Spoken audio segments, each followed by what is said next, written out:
उन्होंने इस गाने को लिखा। लिखने के बाद 7 साल लगे, उसके बाद ये गाना लोगों के सामने आया।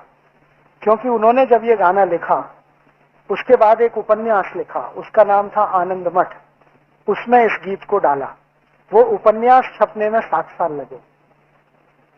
1882 में ये आनंद मठ उपन्यास का हिस्सा बना वंदे मातरम।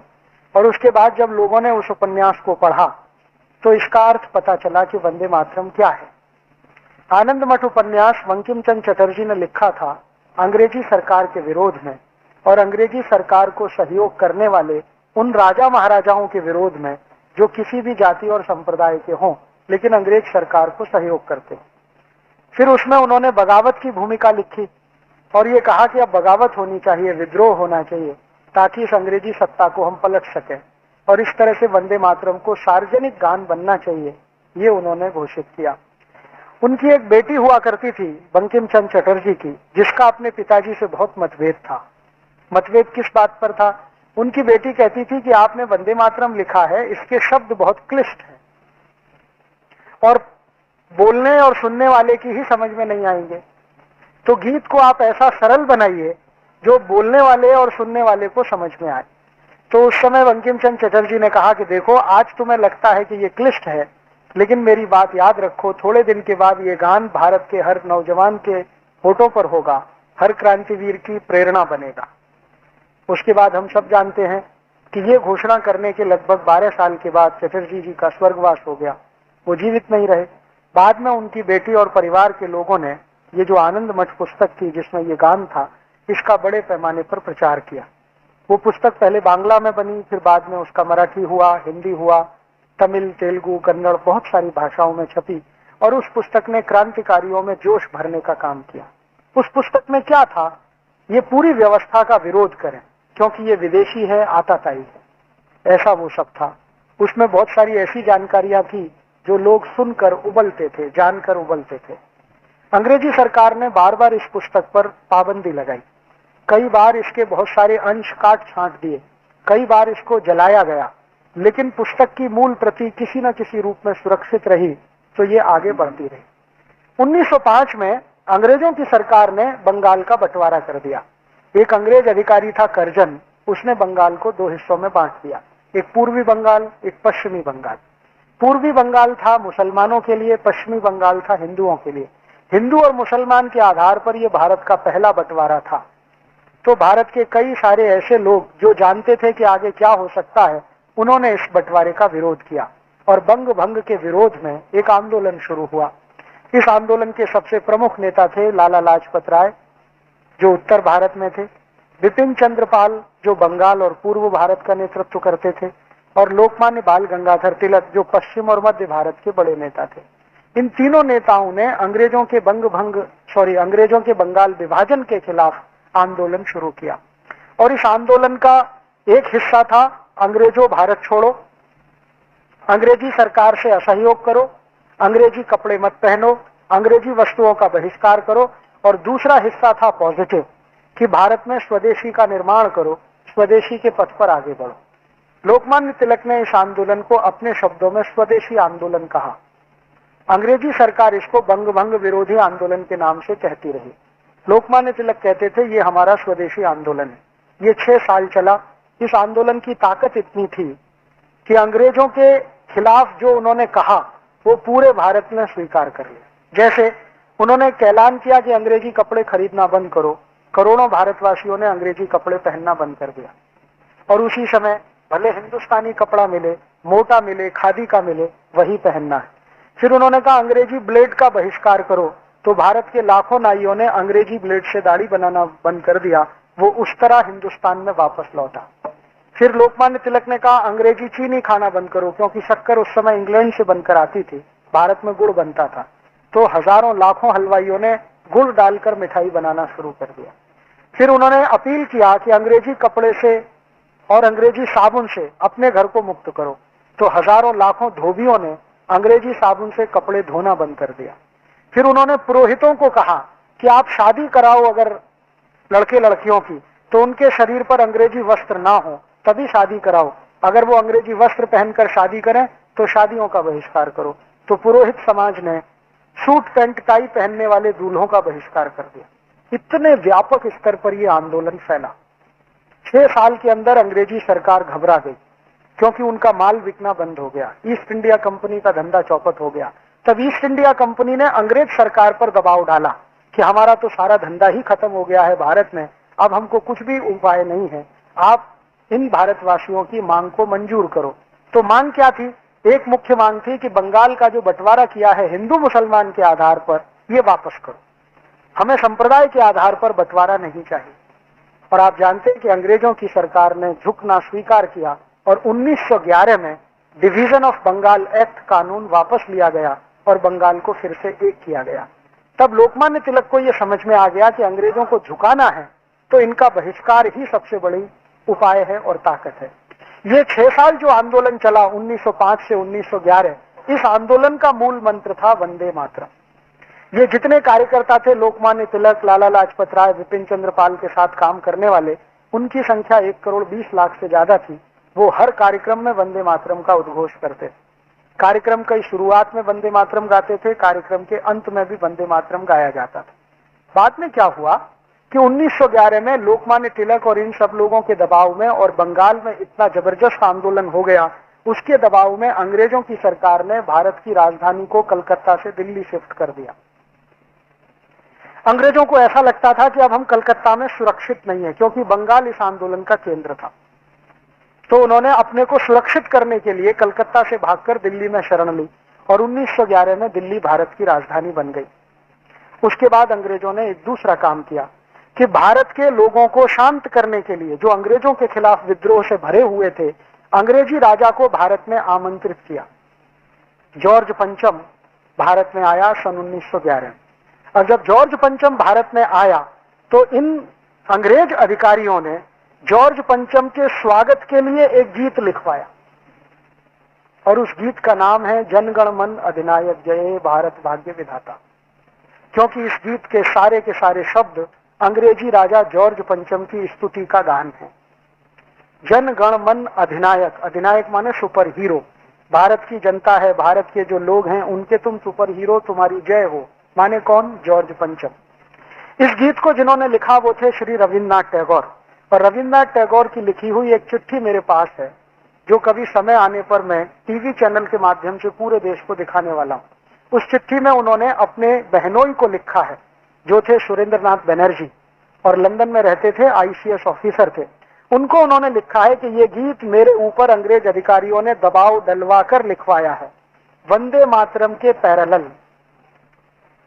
क्योंकि उस समय भारत में हर जगह उद्घोष था वंदे मातरम का, हर क्रांतिवीर गाता था वंदे मातरम।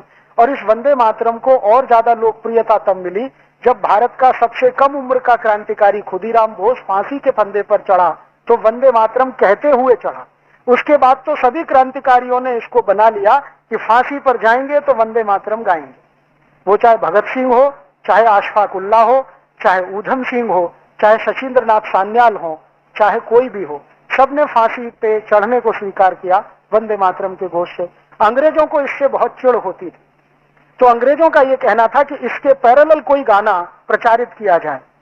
और उस समय 1911 में आपको मैं ऐतिहासिक जानकारी दे रहा हूं कि रविन्द्रनाथ टैगोर का परिवार अंग्रेजों के बहुत नजदीक था।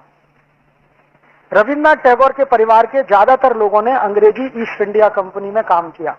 उनके बड़े भाई जो अवनींद्रनाथ टैगोर थे, वो ईस्ट इंडिया कंपनी के बहुत सालों तक कलकत्ता डिवीजन के डायरेक्टर रहे। काफी पैसा उनके परिवार का ईस्ट इंडिया कंपनी में लगा था। तो अंग्रेजों से बहुत सहानुभूति थी रविन्द्रनाथ टैगोर की। ये सहानुभूति खत्म हुई 1919 में, जब जलियांवाला बाग हत्याकांड हुआ और गांधी जी ने रविन्द्रनाथ टैगोर को गाली देते हुए कहा कि अभी भी तुम्हारी आंखों से अंग्रेजियत का पर्दा नहीं उतरता तो कब उतरेगा? तुम अंग्रेजों के इतने चाटुकार कैसे हो गए? तुम इनके इतने समर्थक कैसे हो गए? आप जानते हैं 1911 में ये गान जब लिख दिया तो उन्होंने अपनी बहनों को कहा कि ये गान तो मैंने अंग्रेजों के कहने पर लिखा है, शब्दों का अर्थ अच्छा नहीं है, इसलिए कृपया इसको न गाया जाए तो अच्छा है। लेकिन अंत में एक लाइन लिख दिया कि ये चिट्ठी किसी को न दिखाएं, क्योंकि मैं सिर्फ आप तक ये सीमित रखना चाहता हूं, कभी मेरी मृत्यु हो जाए तो जरूर सबको बताएं। 1941 में रविन्द्रनाथ टैगोर की मृत्यु हो गई। तब बनर्जी साहब की कृपा से ये चिट्ठी लोगों के सामने आई, उसकी एक कॉपी मेरे पास भी है। और उन्होंने पूरे देश को कहा कि जनगण मन को ना गाया जाए। उसी बीच में कांग्रेस पार्टी थोड़ी उभर चुकी थी और एक बड़ा संगठन बन चुकी थी। कांग्रेस में जब तक लोकमान्य तिलक थे, लाला लाजपत राय थे, विपिन चंद्र पाल थे, तब तक वंदे मातरम ही गाया गया। बाद में आप जानते हैं कि लोकमान्य तिलक का कांग्रेस के नेताओं से मतभेद हुआ और कांग्रेस के नेताओं में उनका सबसे ज्यादा मतभेद हुआ पंडित मोतीलाल नेहरू के साथ, क्योंकि मोतीलाल नेहरू जी की योजना ये थी कि अंग्रेजों के साथ कोई संयोजित सरकार बने, कोलिशन गवर्नमेंट, और उसके लिए वो बार बार कहते थे। और लोकमान्य तिलक कहते थे कि अंग्रेजों के साथ मिलकर सरकार बनाना तो भारत के लोगों को धोखा देना है। तो इस मुद्दे पर मतभेद था, तो ये कांग्रेस से निकल गए। तो फिर इन्होंने एक गरम दल बनाया।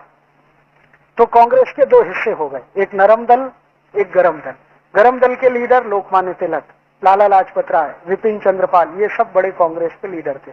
तो ये हर जगह वंदे मातरम गाते थे। फिर ये नरम दल वाले ज्यादातर अंग्रेजों के साथ रहते थे, अंग्रेजों की कहना, अंग्रेजों की सुनना, उनके नजदीक जाना, उनकी मीटिंगों में शामिल होना वगैरह वगैरह, और वो हर समय अंग्रेजों से समझौते के मूड में रहते थे। तो जब 1911 में ये गाना लिख दिया तो ये नरम दल वालों ने इस गाने को गाना शुरू कर दिया। कई बार ये गरम दल वालों को चिढ़ाने के लिए गाना गाया करते थे। बाद में क्या हुआ, कांग्रेस के बड़े बड़े अधिवेशन हुआ करते थे, उनमें ये बहुत बहस होती थी कौन सा गाना गाया जाए। तो वंदे मातरम पर सबकी सहमति होती थी, लेकिन नरम दल का छोटा सा एक गुट था जो अंत में फिर जनगण मन गा लेता था। बाद में क्या हुआ कि ये नरम दल के कुछ खुराफाती लोगों ने एक वायरस छोड़ दिया, और वो वायरस ये छोड़ दिया कि ये मुसलमानों को नहीं गाना चाहिए क्योंकि इसमें बुत परस्ती, माने बुत की पूजा है। मुसलमानों को आप जानते हैं कि बड़ा करंट लगता है ये सुनते ही, तो बिना सोचे समझे उनको करंट दौड़ गया। तो जो मुस्लिम लीग के नेता थे, चूंकि मुस्लिम लीग 1906 में बन चुकी थी और उसी के कहने पर बंगाल का विभाजन भी हुआ था, तो मुस्लिम लीग के नेताओं में करंट दौड़ गया। मोहम्मद अली जिन्ना जब इसके प्रेसिडेंट बने तो इन्होंने इसके खिलाफ बोलना शुरू कर दिया कि वंदे मातरम सांप्रदायिक गाना है, हम इसे नहीं गाएंगे। फिर इन्होंने क्या किया कि दुश्मनी निकालने के लिए जहां भी वंदे मातरम गाया जाता था वहीं पर जनगण मन गाते थे, जहां वंदे मातरम होता था वहीं जनगण मन होता। तो एक तरह से जनगण मन और वंदे मातरम में कंपटीशन शुरू करा दिया। अंत में ये कंपटीशन इतना आगे बढ़ा कि 1941 में जब टैगोर जी मर गए तो भी ये सत्य उद्घाटित होने के बाद भी मुस्लिम लीग ने कहा हम तो यही गाएंगे। अब अंत में क्या हुआ, भारत आजाद हुआ 1947 में इसी झगड़े के साथ कि वंदे मातरम के जनगण मन, वंदे मातरम के जनगण मन। फिर ये कॉन्स्टिट्यूएंट असेंबली की बहस हुई जिसमें 319 लोग थे। इन सभी में एक को छोड़कर सबने माना कि वंदे मातरम ही होना चाहिए राष्ट्रगान। एक ने नहीं माना। वो एक कौन थे? पंडित जवाहरलाल नेहरू। उन्होंने नहीं माना। क्यों नहीं माना? तो वो कहते हैं कि मुसलमानों को इससे दुख होता है, उनके दिल को चोट पहुंचती है, तो हम क्यों गाएं इसको। माने हिंदुओं के दिल को चोट पहुंचे तो उससे कोई फर्क नहीं पड़ता, मुसलमानों के दिल को चोट नहीं पहुंचनी चाहिए। और नेहरू जी कहते थे कि इस समय मुस्लिम लीग की राजनीति चल रही है, भारत का बंटवारा किया है, इसका तोड़ करने के लिए मुसलमानों को साथ रखना जरूरी है, तो उनकी इन बातों को मान लेना ही अच्छा है। तो नेहरू जी बार बार यही तर्क देते थे। अंत में क्या हुआ कि सभी कॉन्स्टिट्यूएंट असेंबली के मेंबर्स ने कहा जी हमको तो ये बैठता नहीं है जनगण मन, तो फैसला कौन करे। तो गांधी जी के पास पहुंचे, तब तक गांधी जी जीवित थे। तो गांधी जी ने कहा कि जनगण मन के पक्ष में तो मैं भी नहीं हूं और तुम वंदे मातरम के पक्ष में नहीं हो, तो कोई तीसरा गाना निकालो। तो उन्होंने कहा आप ही निकाल के दे दो। तो गांधी जी ने एक गाना निकाल के दिया जो हमारा बाद में झंडा गान था, उसके पहले वो झंडा गान नहीं था। विजयी विश्व तिरंगा प्यारा, झंडा ऊंचा रहे हमारा, इसकी शान न जाने पाए, चाहे आन भले ही जाए। ये जो गाना था गांधी जी ने कहा इसको बना लो। तो नेहरू जी उस पर भी तैयार नहीं। अब नेहरू जी का तर्क क्या था? नेहरू जी का तर्क था कि ये गाना ऑर्केस्ट्रा पे नहीं बज सकता और जनगण मन ऑर्केस्ट्रा पे बज सकता है। और जनगण मन आप जानते हैं अंग्रेजों का लिखवाया हुआ गीत था जॉर्ज पंचम के स्वागत के लिए। इसके एक एक शब्द को ध्यान दें। जनगण मन अधिनायक जय है, तुम्हारी जय हो, भारत भाग्य विधाता, तुम भारत के भाग्य विधाता हो। पंजाब सिंध गुजरात मराठा द्राविड़ उत्कल बंग, विंध्य हिमाचल यमुना गंगा, उच्छल जलद तिरंग, तब शुभ नामे जागे, हम तुम्हारे नाम की शुभकामनाओं के लिए तब शुभ आशीष मांगे, आशीष मांगते हैं, तुम्हारी जय हो जय हो जय हो। जॉर्ज पंचम ने जब ये सुना तो उसको अर्थ तो समझ में नहीं आया, फिर उसने इंग्लिश ट्रांसलेशन कराया तो जॉर्ज पंचम का स्टेटमेंट था कि इतनी खुशामद तो मेरी इंग्लैंड में भी कोई नहीं करता। बहुत खुश हुआ जॉर्ज पंचम। कौन है रविन्द्रनाथ टैगोर, बुलाओ मेरे पास लेके आओ। तो रविन्द्रनाथ टैगोर को परिचय कराया गया। अंत में जॉर्ज पंचम जब विदा हुआ तो उस समय की वो नोबेल प्राइज कमेटी का चेयरमैन भी था, तो उसने रविन्द्रनाथ टैगोर का नाम नोबेल प्राइज के लिए रिकमेंड कर दिया, क्योंकि वो उनके गीत से प्रभावित था। अब रविन्द्रनाथ टैगोर के लिए संकट खड़ा हो गया कि जिस गाने को वो खुद अच्छा नहीं मानते, दबाव में लिखा हुआ है, उसी पर नोबेल प्राइज मिल रहा है। तो उन्होंने अंग्रेजों से कहा कि कम से कम एक कृपा करो मेरे ऊपर कि पूरे देश में ये प्रचारित करो कि मेरी गीतांजलि पर ये मिल रहा है नोबेल पुरस्कार। तो हम सब जानते हैं कि गीतांजलि पर नोबेल प्राइज मिला है। गीतांजलि में कोई दम नहीं है कि उसको नोबेल प्राइज दिया जा सके। मैंने गीतांजलि कई बार पढ़ी है, ऐसा कुछ दम नहीं है। उससे ज्यादा अच्छी कविताएं इस देश में बहुत सारे कवियों की लिखी गई हैं, लेकिन छुपा दिया उन्होंने इसको और पूरे देश में प्रचारित कर दिया कि ये गीतांजलि पर मिल गया। वास्तव में हुआ ये था कि जॉर्ज पंचम का इतना चाटुकारिता भरा गान जो गा दिया, उस पर वो खुश होकर नोबेल प्राइज दे गया। गांधी जी को जब ये सच्चाई पता चली तो 1919 में जब जलियांवाला बाग हत्याकांड हुआ तो गांधी जी ने बहुत कड़क पत्र लिखा रविन्द्रनाथ टैगोर को, और वो पत्र आप पढ़ेंगे तो रो देंगे। इतनी गालियां शब्द शब्दों में वो दे सकते थे वो उन्होंने दिया। फिर खुद गांधी जी मिलने गए कि तुम अभी तक अंग्रेजों की स्वामी भक्ति में डूबे हुए हो, अभी भी उनका सहयोग कर रहे हो, ये हमारे भारत के लोगों को मार रहे हैं, काट रहे हैं, कब इनका साथ छोड़ोगे। तब रविन्द्रनाथ टैगोर ने अपनी उपाधियां वापस की और अंग्रेजी सरकार के खिलाफ उन्होंने लिखना शुरू किया। 1919 के पहले रविन्द्रनाथ टैगोर के लिखे गए लेख सब अंग्रेजी सरकार के समर्थन में है। फिर 1919 के बाद उन्होंने जो लेख लिखे हैं वो थोड़े थोड़े उनके विरोध में गए। तो जनगण मन ऐसा गान है जो उन्होंने लिख दिया जॉर्ज पंचम के लिए, और हम हिंदुस्तानियों ने पंडित नेहरू के कहने पर उसको राष्ट्रगान बना लिया। जबकि 318 सांसद, संसदीय समिति जो थी ना, कॉन्स्टिट्यूएंट असेंबली के 318 लोग वो कहते थे कि वंदे मातरम होना चाहिए, अकेले नेहरू जी कहते थे जनगण मन होना चाहिए। और नेहरू जी माने वीटो उस जमाने का। आप में से बहुत सारे बुजुर्ग जिन्होंने नेहरू जी को देखा है यहाँ हैं। नेहरू जी माने वीटो। नेहरू जी ने जो कहा वही कानून, नेहरू जी ने कहा वही आदेश, नेहरू जी ने कहा वही कैबिनेट का फैसला। और जो नेहरू जी ये धमकी दें कि मैं सरकार छोड़ रहा हूं तो पूरी कांग्रेस हिलना शुरू हो जाती। उस जमाने में India is Nehru, Nehru is India ये नारा, बाद में Indira is India, India is Indira ये नारा। तो इस तरह का वो था, जैसे नीरो के समय में, जैसे क्लॉडियस के समय में, वैसे ये। तो नेहरू जी का कहना माने अंतिम वाक्य तो कांग्रेस ने स्वीकार कर लिया कि भाई यही ठीक है। फिर इन्होंने तब तक इसको लटका कर रखा जब तक गांधी जी की हत्या नहीं हुई। गांधी जी की हत्या के बाद इसको पिटारे में से निकाल लिया और जनगण मन को राष्ट्रगान घोषित किया। अब विद्रोह की स्थिति ना आए पूरे देश में तो वंदे मातरम को राष्ट्रगीत का दर्जा दे दिया कि भाई ये भी चले और ये भी चले, वो जो क्या कहना, दोनों को संतोष रहे। तो ये है इतिहास। और आज हिंदुस्तान की सरकार ने एक सर्वे किया है पूरे हिंदुस्तान का, और वो रिपोर्ट अभी आई है थोड़े दिन पहले, अर्जुन सिंह की मिनिस्ट्री में है। वो रिपोर्ट में ये पूछा गया था भारत के लोगों से कि आपको कौन सा गाना ज्यादा पसंद है, जनगण मन या वंदे मातरम। 98.8% लोगों ने कहा है वंदे मातरम। फिर अभी थोड़े दिन पहले बीबीसी ने एक सर्वे किया है, ब्रिटिश ब्रॉडकास्टिंग कॉरपोरेशन। उन्होंने एक स्पेशल फीचर बनाया है वंदे मातरम पर, जो आजकल दिखाया जा रहा है लंदन में। तो बीबीसी ने एक सर्वे किया है कि जहां जहां भारतवासी रहते हैं दुनिया में उनसे पूछा जाए, तो उन सर्वे में से 99% लोगों ने कहा है वंदे मातरम।